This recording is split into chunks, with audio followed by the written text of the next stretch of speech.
नमस्कार, स्वागत आहे तुमचं माझ्या चॅनलमध्ये. मी प्रज्ञा.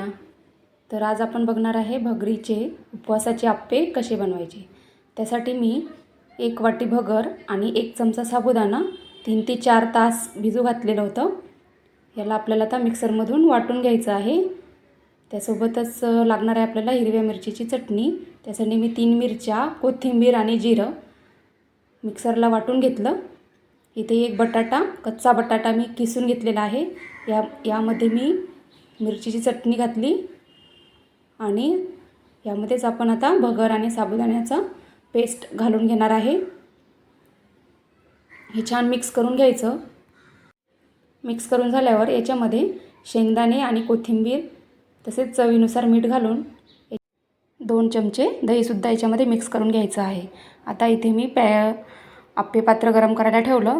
त्यामध्ये तेल घालून आप्प्यांचं बॅटर याच्यामध्ये घालून घ्यायचं आहे. आप्पे छान 5 ते 7 मिनिटं शिजवून घ्यायचे आहे.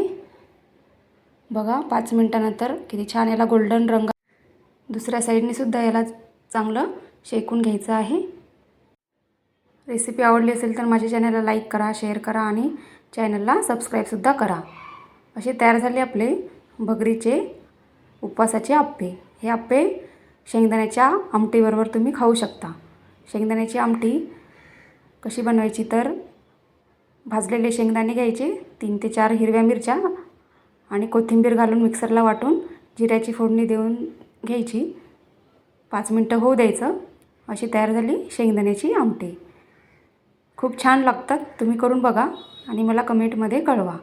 रेसिपी बघितल्याबद्दल धन्यवाद.